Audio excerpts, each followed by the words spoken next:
Pero fíjate que realmente para los oaxaqueños esta es una de las calles más bonitas, más concurridas, con un sabor muy especial, porque no solamente la visitamos los ciudadanos aquí de la ciudad de Oaxaca, sino también de todas partes del mundo. Yo pienso que no hay una sola persona que venga de algún otro estado de la República, o de Estados Unidos, o de Europa, o de Asia, pues son tantas las personas que nos visitan, que no caminen por esta calle. Nosotros la conocimos todavía hace algunos años cuando no adquiría esta imagen, porque a medida que han venido unas autoridades municipales, han llegado otras, se han interesado por darle otra imagen al centro histórico. Y la imagen se consigue pues revisando cuál es el estilo de la casa, pintarlas, restaurarlas, arreglar sus ventanas, arreglar sus puertas. Y yo recuerdo muy bien que cuando llegó don Pedro Vázquez Colmenares a la gobernatura del estado y Fernando Iturribarría Bolaños a la presidencia municipal, se pensó en esta calle y toma esta imagen, que es una imagen con mucha armonía, porque independientemente de la heterogeneidad en lo que se refiere al diseño, al estilo de las casas, la verdad es que esta calle es una de las calles que le da armonía urbana, es decir, en cuanto a proyecto urbanístico, a presencia urbanística. Y ya es clásica esta calle caminarla, no sabe uno exactamente por qué. La calle te da cierta tranquilidad, te retira de los problemas, y esto es muy bonito y se siente y se disfruta, como también se disfruta en el caso de la Alameda y en la Alameda y en la Plaza de la Constitución. Aquí, por ejemplo, tenemos una casa que es una casa muy antigua. Esta casa perteneció originalmente al seminario de San Bartolo, que se hace o se realiza, se crea en el siglo XVI, y ya posteriormente se hace el seminario que estuvo en lo que es ahora el edificio central de la Universidad Autónoma Benito Juárez de Oaxaca. Es una casa también histórica, fíjate, porque aquí vivió uno de los grandes historiadores de Oaxaca, que se llamó don Andrés Portillo. Don Andrés Portillo fue un hombre muy especial, independientemente de que conocía perfectamente lo que era la historia del estado de Oaxaca, de México. Era un hombre muy preparado. Fue, yo creo, el hombre que escribió la historia del centro histórico más completa que se ha escrito hasta ahora. La mancha urbana se ha extendido tanto que de ninguna manera puede considerarse todo como la ciudad antigua que fue en el año de 1950 y hasta 1960 aproximadamente. Entonces, todo esto se dice en la historia, en una historia que escribió don Andrés Portillo, que se llama Oaxaca en el centenario de la independencia nacional, y estamos hablando del año de 1910, entonces te da una relación sucinta, precisa, clara de todo lo que era la ciudad en ese entonces, hablando de sus calles, de sus templos, de sus conventos, de sus casas notables, de sus teatros, de los panteones, de todo esto. Ahí encuentras muchísima información referida a ese tiempo, que por supuesto en algunos casos ha ido cambiando, ha ido variando, porque los años han transcurrido y las edificaciones requieren también pues de alguna restauración, ampliación, reconstrucción, en vista de los cambios propios por el adelanto, ¿no? Y fíjate que hay un pasaje interesante de don Andrés. Cuando llega don Eulogio Guílov a la ciudad de Oaxaca en el año de 1887, y se encuentra con el grave deterioro que había en Santo Domingo de Guzmán en el templo, porque era utilizado por los militares, entonces una de las cosas primeras que hizo fue convocar a los oaxaqueños para que le ayudaran en la tarea de la reconstrucción.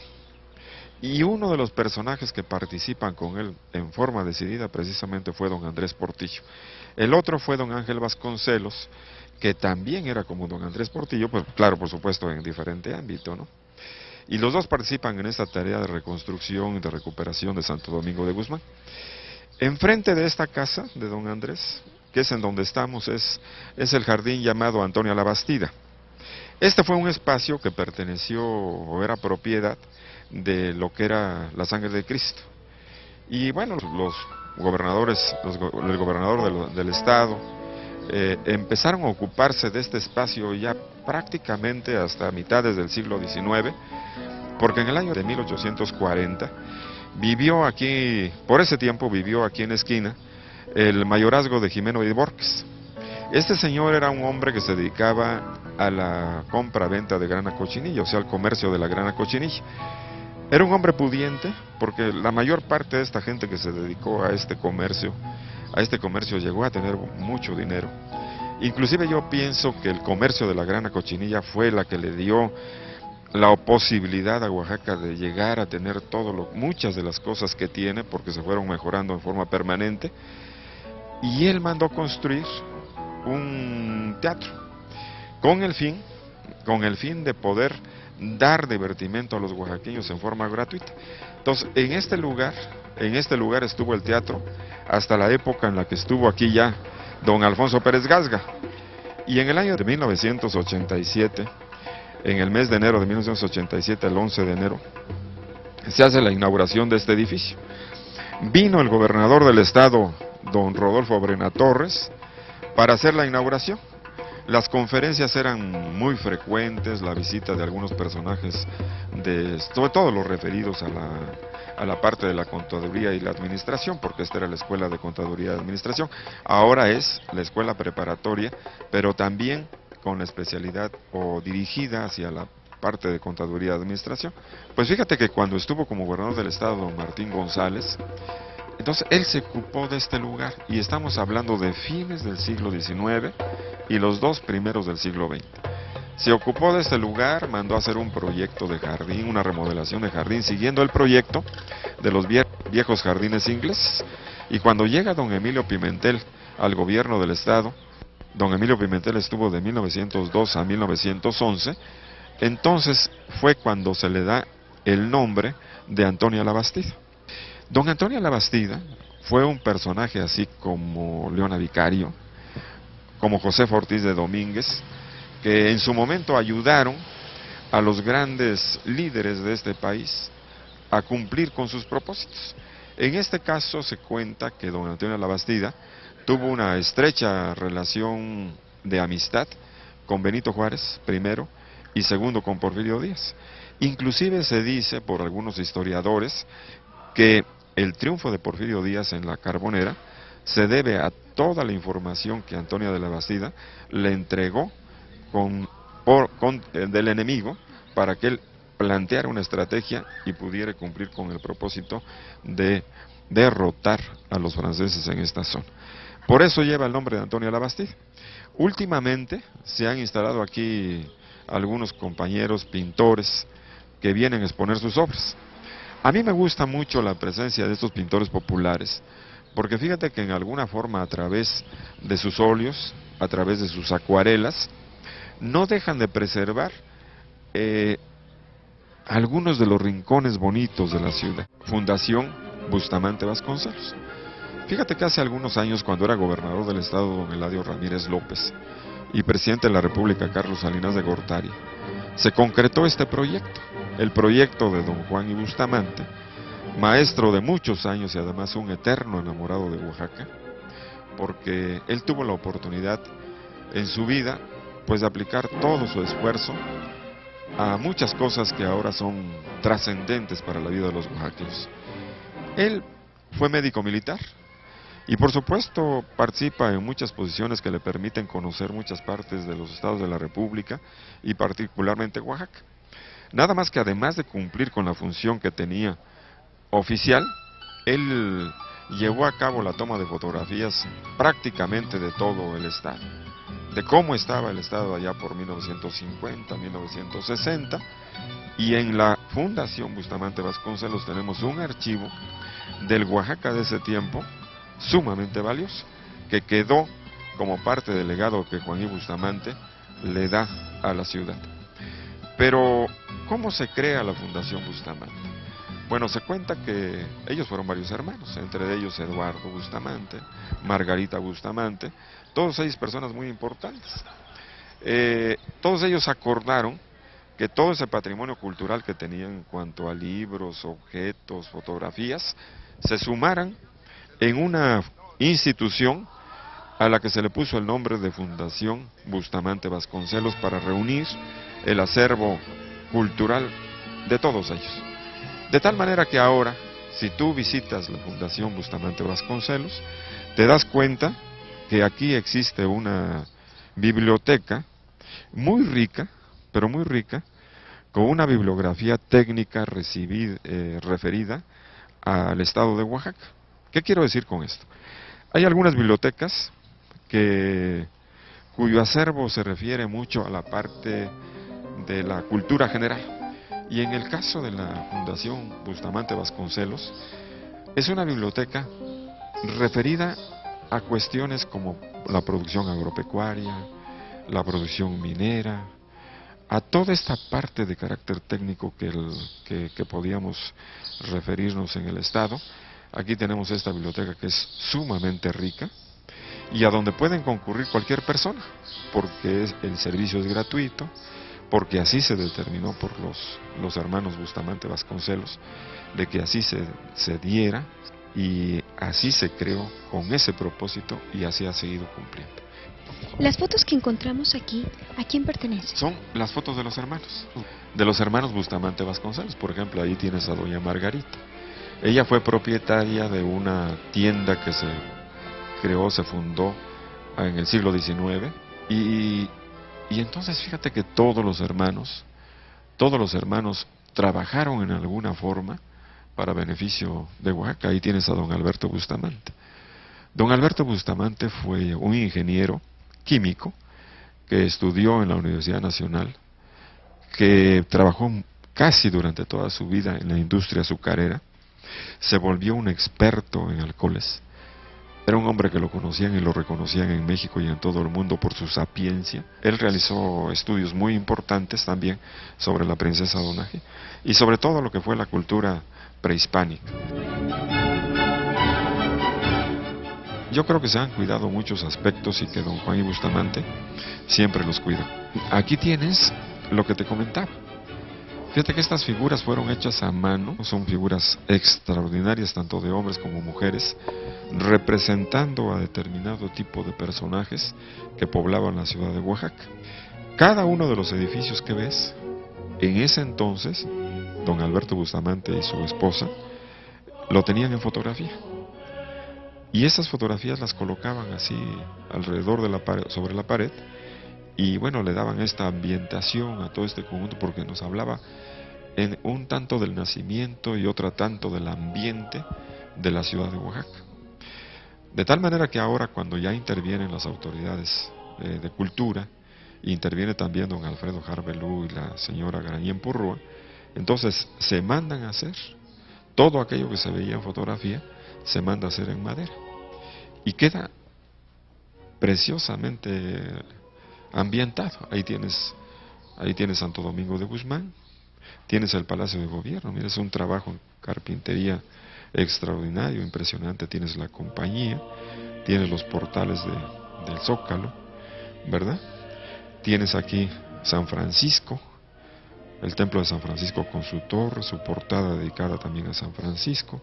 Tienes aquí la Soledad con su bóveda, las bóvedas en cada una de las naves principales, la portada que es muy hermosa, las escalerillas que suben desde la calle de Independencia hasta la calle de Morelos.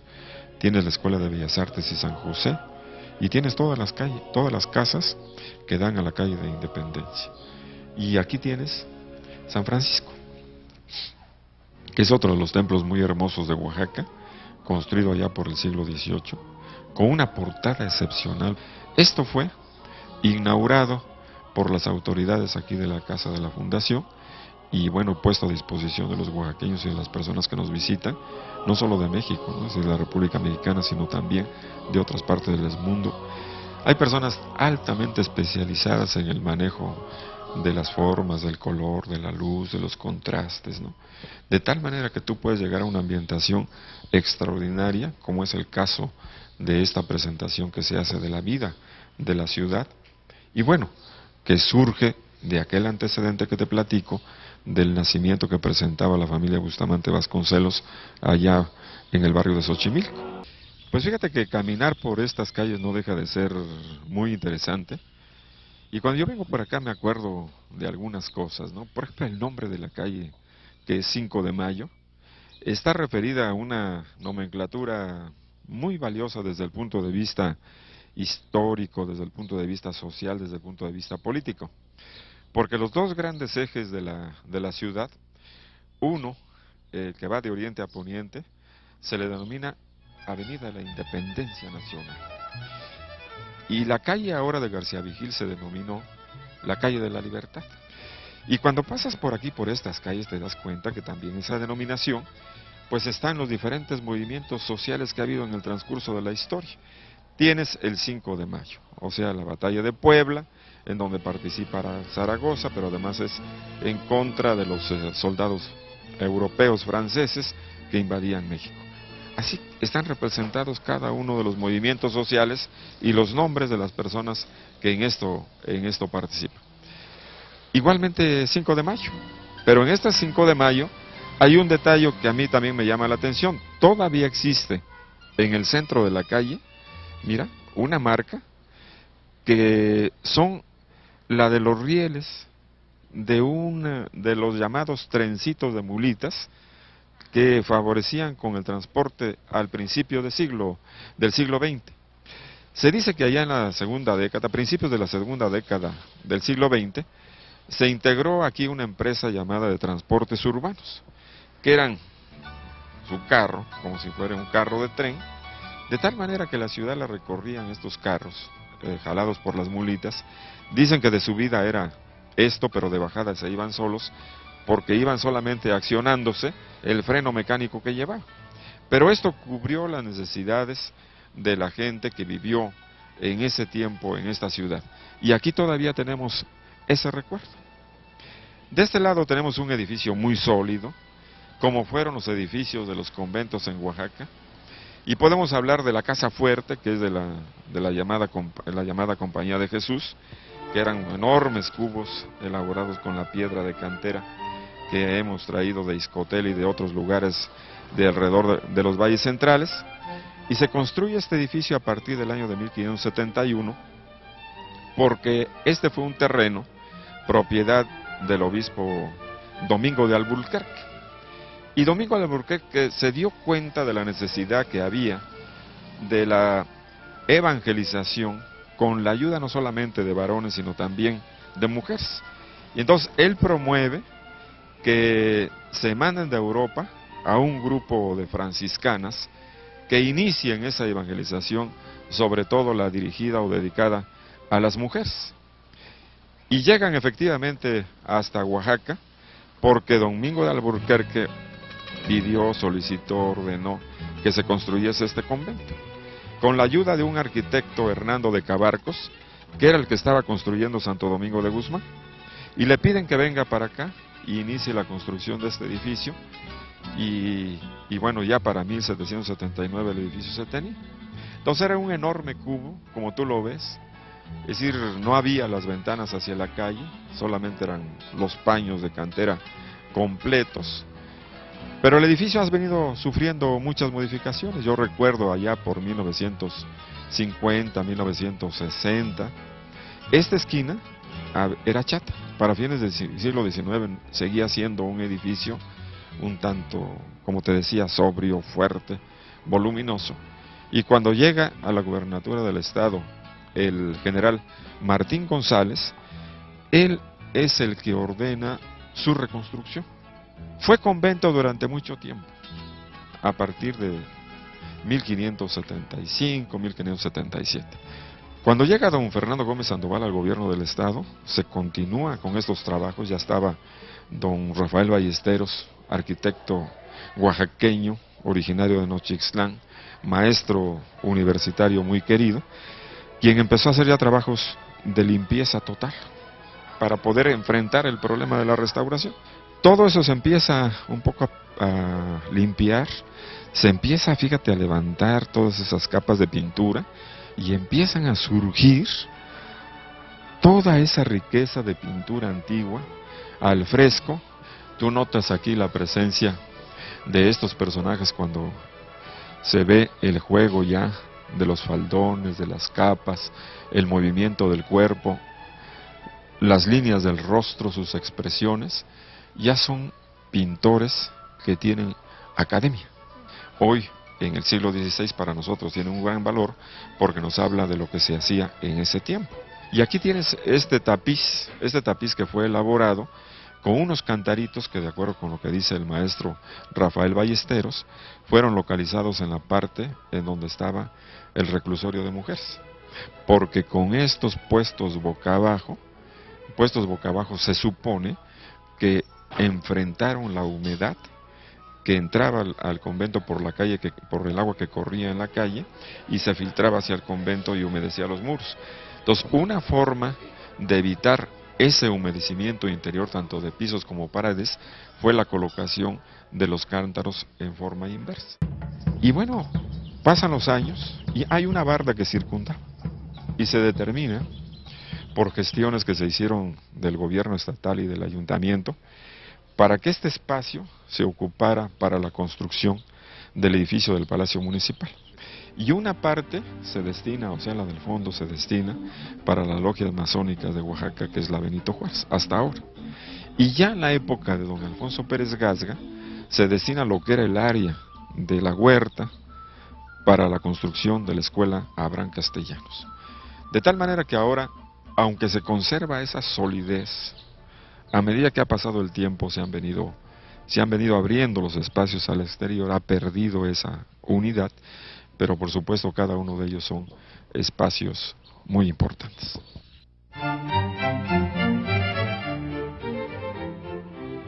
Esta casa fue construida, fue remodelada por él para la creación de la Fundación Rodolfo Morales. La Fundación Rodolfo Morales tiene como objeto impulsar o apoyar a todos aquellos jóvenes con ciertas habilidades o capacidades para la cuestión estética y de las artes plásticas. Ayudarlos porque mucha gente necesita ayuda. Pero el maestro no solamente se dedicó a pintar lo que él fue, lo que él sintió. Él platica desde los primeros años de su vida en su tierra natal, Ocotlán. Platicaba en muchos lugares con sus amigos, en los libros, lo contaba para las revistas, para los periódicos, para la televisión. Contaba que él había sido un joven que había nacido en Ocotlán, que había tenido un contacto permanente con todo ese pueblo lleno de costumbres y tradiciones. Pues este hombre, cuando vuelve a Oaxaca después de haber estudiado en México, se dedica a Oaxaca en dos vías. Una, a hacer su obra. Y allí tenías que trabajar todos los collages. Tienes la pintura, el óleo, la acuarela y los collages, que fueran algo muy característico de él. Pero en cada una de ellas vas viendo a mujeres. La mujer para mí fue un ser que estuvo muy cerca, que le impresionó, que la tenía metida hasta el fondo de su alma.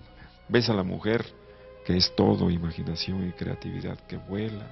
Ves a la mujer de blanco, la mujer en su pureza plena. Es decir, a la mujer la ves representada prácticamente en todos sus cuadros con esta belleza que tuvo para él tan significante y que yo creo que le entró en el corazón y en su mente.